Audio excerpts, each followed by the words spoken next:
मुंशी प्रेमचंद की एक यादगार कहानी ईदगाह। मैं हूं क्षितिज कनिक और आज आप सुनेंगे ये कहानी मेरी जुबानी।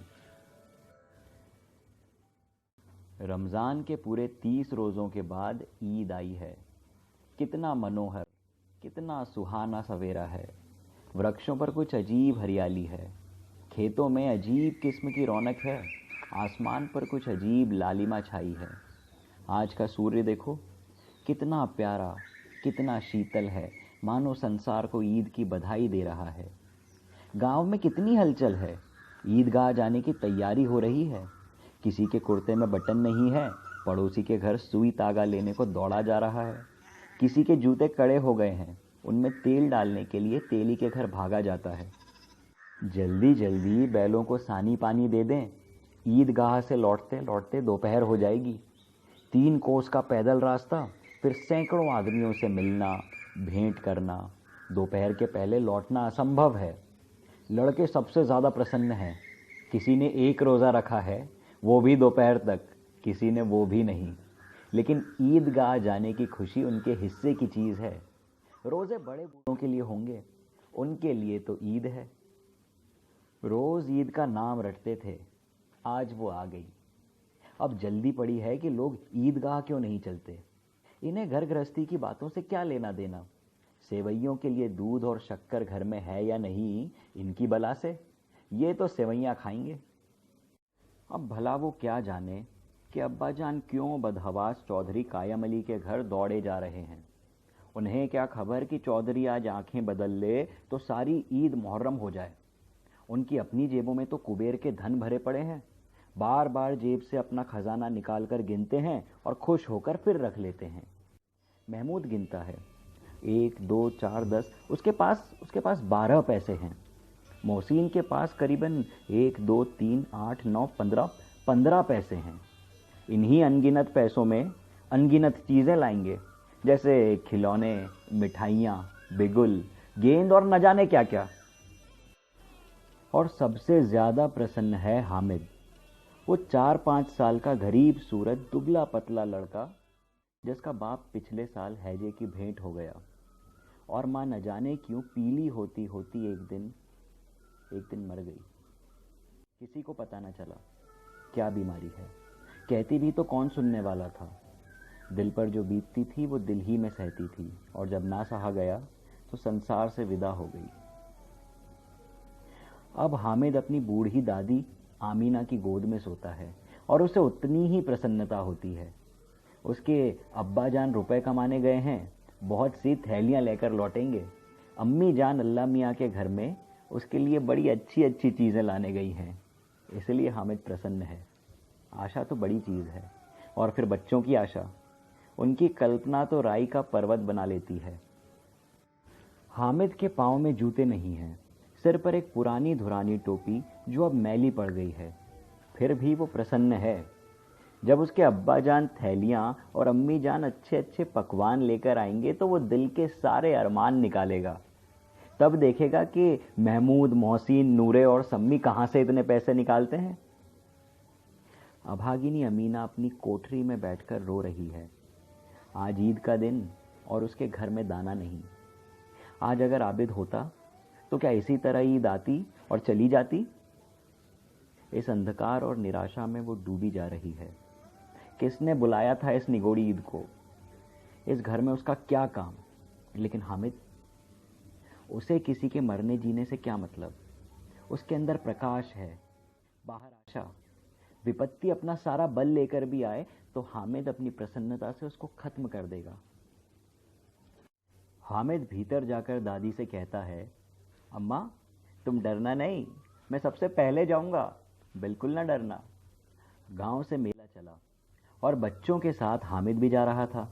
कभी सबके सब दौड़कर आगे निकल जाते, फिर कहीं किसी पेड़ के नीचे खड़े होकर अपने साथ वालों का इंतजार करते। ये लोग इतना धीमे क्यों चल रहे हैं। हामिद के पैरों में तो जैसे पर लग गए हैं। वो भला कभी थक सकता था। शहर का दामन आ गया। सड़कों के दोनों किनारे अमीरों के बगीचे हैं। पक्की 4 दीवारियां बनी हुई हैं। पेड़ों में आम और लीचियां लगी हुई हैं। कभी कभी कोई लड़का कंकड़ उठाकर आम पर निशाना लगा देता तो माली अंदर से गालियां देता निकल जाता। लड़के वहीं फरलांग भर की दूरी पर खड़े होकर हंसते रहते, सोचते कि माली को कैसे उल्लू बनाया। अब बस्ती घनी होने लगी थी। ईदगाह जाने वालों की टोलियां नजर आने लगी, एक से बढ़ के एक भड़कीले वस्त्र पहने हुए।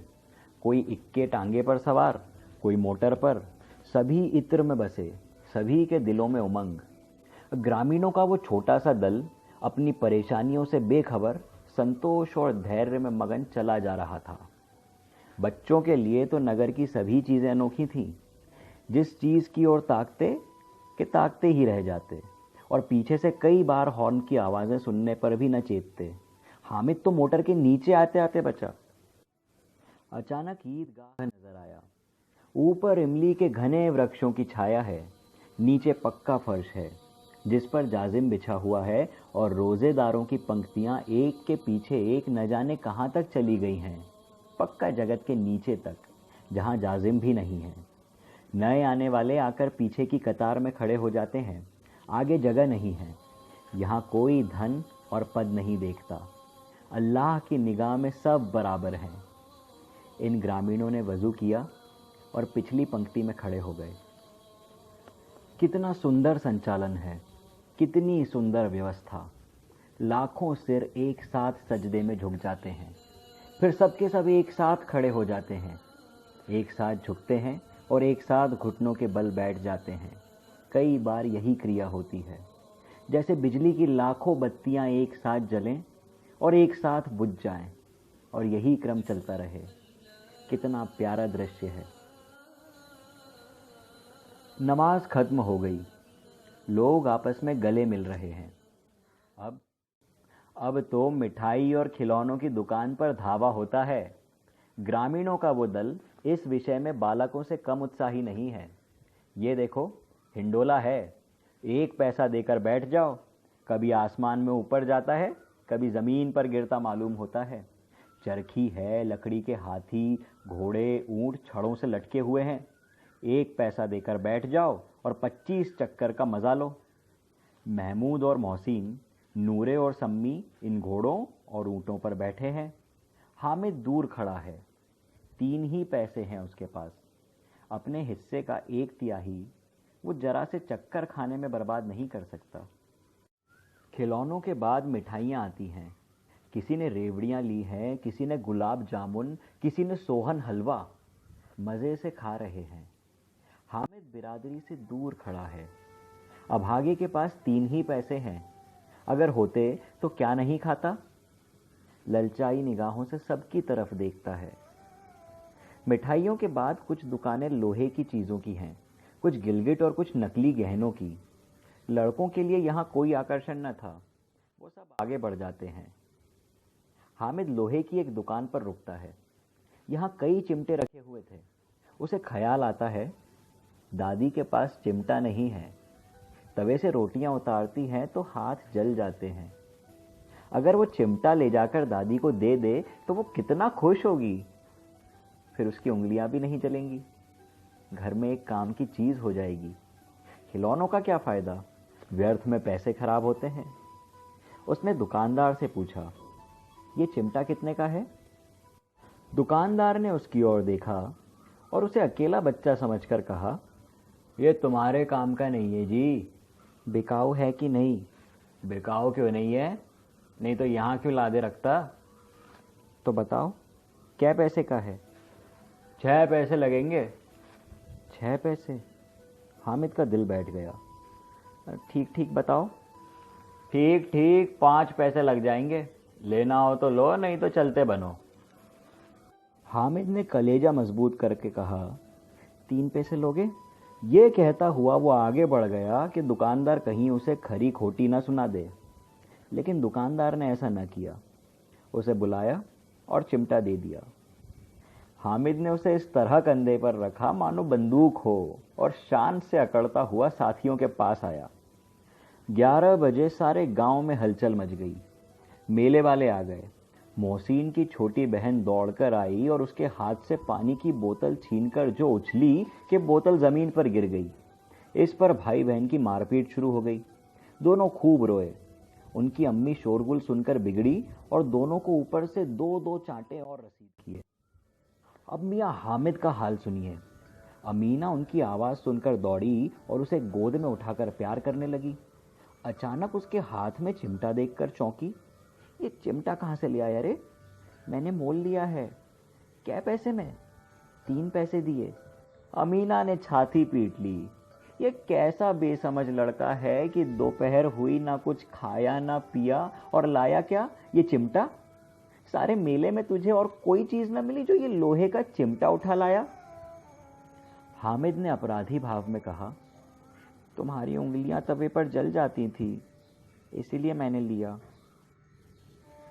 बुढ़िया का सारा क्रोध तुरंत स्नेह में बदल गया, और स्नेह भी वो नहीं जो प्रलब्ध होता है और अपनी सारी कसक शब्दों में बिखेर देता है।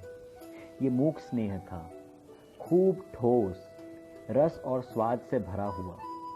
बच्चे में कितना त्याग, कितना सद्भाव और कितना विवेक है। दूसरों को खिलौना लेते और मिठाइयाँ खाते देखकर क्या इसका मन ललचाया नहीं होगा? इतना जब्त इससे हुआ कैसे? वहां भी उसे अपनी बुढ़िया दादी की ही याद बनी रही। अमीना का मन गदगद हो गया। और अब एक बड़ी विचित्र बात हुई, हामिद के इस चिमटे से भी विचित्र। बच्चे हामिद ने बूढ़े हामिद का पार्ट खेला था। बुढ़िया अमीना बालिका अमीना बन गई है। वो रोने लगी, दामन फैलाकर हामिद को दुआएं देती जाती थी और आंसू की बड़ी बड़ी बूंदें गिराती जाती थी। हामिद इसका रहस्य क्या समझता?